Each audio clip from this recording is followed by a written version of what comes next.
but using % instead of px in styles will adapt better.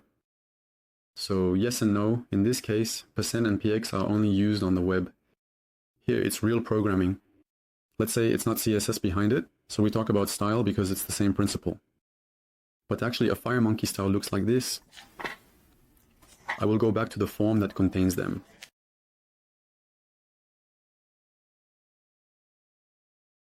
Each element of our screen then. For those who do web development, it's the same principle. We have a global ID that corresponds to the different elements we will display. It's as if we had tags. A T button, by default, will retrieve them, the button style. And actually we have plenty. Most of the components provided as standard have an equivalent.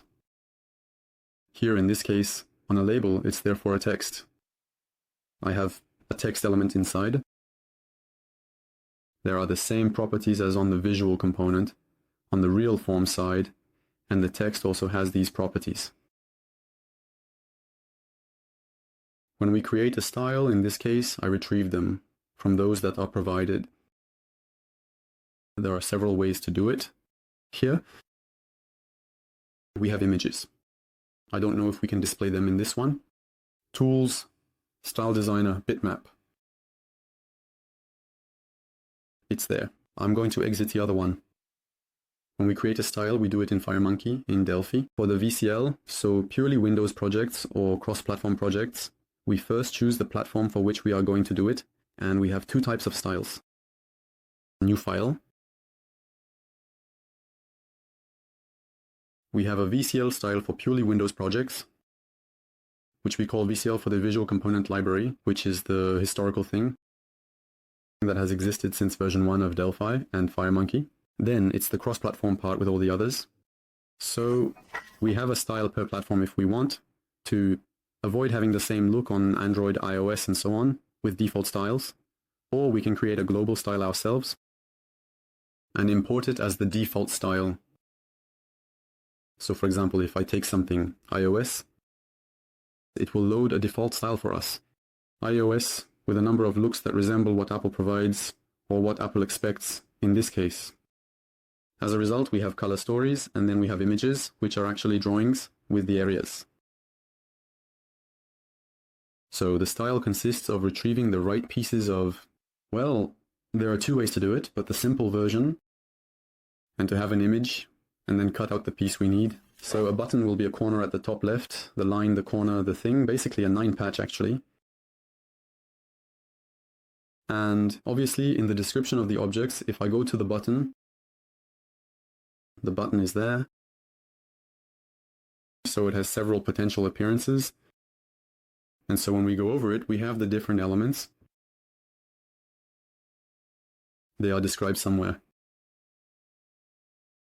Button face for the images. So here we have the images we point to depending on the state of the button, and then we have the mapping on it. Here in this case it is in 0.0, so it's not the right one. When the button is hot, meaning when we hover the mouse over it, normally it is in 41.9, 941.9 on 0, on 0.0, so there must be a piece somewhere. I'm not quite sure where it is right now. But well, in principle, that's how we do the simple version.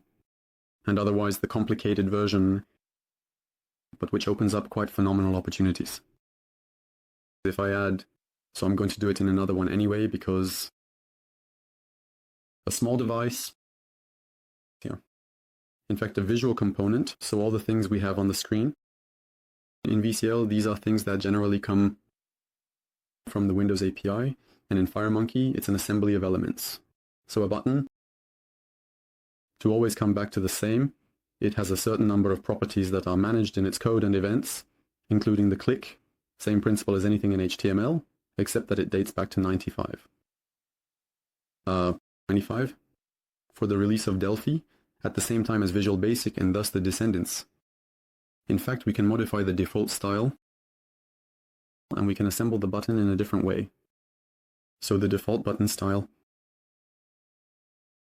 is a background. In this case, it's an element with a background. There is an image, which in this case is not displayed by default. In the basic setup, or which is not associated with an image when it is not specified, and a text. So the style is this thing here. The button itself is drawn by retrieving the different elements of the style. And if I want, for example, my buttons in the thing to also have a circle, I will take a shape from the list of elements we can manage. There is a circle, I add it to my thing, and so my button also has a circle. However, I might put it in the background. Control in the background. It will be better that way. I save my custom style. The buttons are buttons with a circle. So we can do everything quite simply. In this case, I customized the shape. I didn't add the rest. But let's say we can do a lot of things this way and create our own elements. The fact that in this one we can stack them inside each other. I have a label. I can associate it with a button and an input field, for example. So my label is here. I said I would put a button and an input field on it. So we are going to place the input field here and the button in the input field. So there it is. I'm going to move it to put it there. Now, obviously the button, since I changed the default style, it takes on the look that I gave it.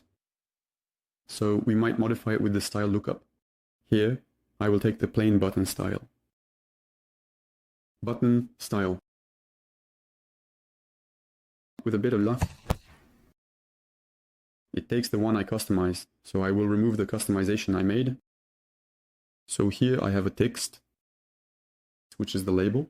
Inside I have the edit. Now the label, I can put my thing on top. So the text of the label, I put it in leading. It will be at the top.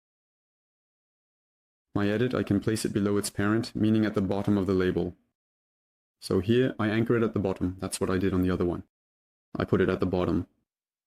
My button here, I left it in the edit to place it to the right of the edit. So I put it on the right. Except that here the input goes behind. I don't want that. I want my button to be offset from the edit. The button currently is 80 wide by default. That's it. In my edit, I will reduce it by 80. I will set a right margin of 90, for example. My button is to the right of the thing, so naturally it stays attached. However, I will offset it. It has a margin. Left, and I remember well 90. No, it was on the right. I offset it to the right by 90 pixels. And so I have an input field included in a label with a button.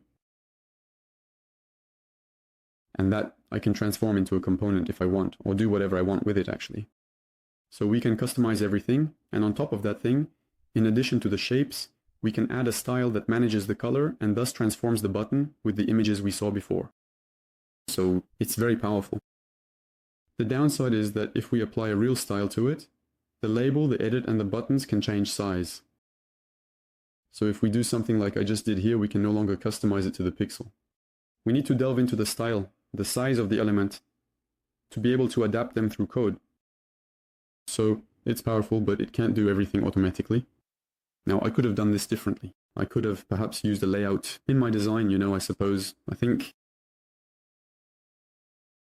I would need to adjust its size. However, in terms of height, inside I put a label. I place it at the top. Below I add another layout. So here, it's the principle of divs in web, stacking things inside one another. The layout in question is in the first one.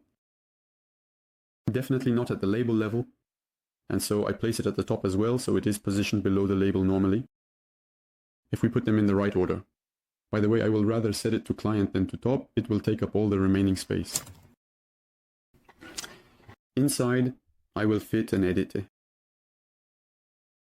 which I will set to client to take up all the space available. And inside, as always, I will put a button, which I will place on the right. Possibly with a left margin, another 10 pixels from the other side. Left margin here, slide, there you go. So I have the same thing between the two there. Finally, I need to manage to grab it correctly. There as it is. Yes. So the problem is that I can hardly grab it like this. Talk, move. Controls, I don't know anymore. Let's say my label there, I will have trouble moving it, but overall, I have the same thing. Except that this one, if the sizes change, it's going to be a mess. This one, if the sizes change, in fact, it will adapt them. Because I set everything relative to each other, as we do on the web. In fact, in web programming in CSS, if we leave things with divs and alignments, we should achieve automated things when we change the screen size and so on. Depending on the approach, it can change how it works. And there, however, if my things overflow in height, I will need to readjust the size of the container area. In my web task program, I started with that. I have a label with an input field below, or I have other elements nested within each other. So I need to redo the calculation myself.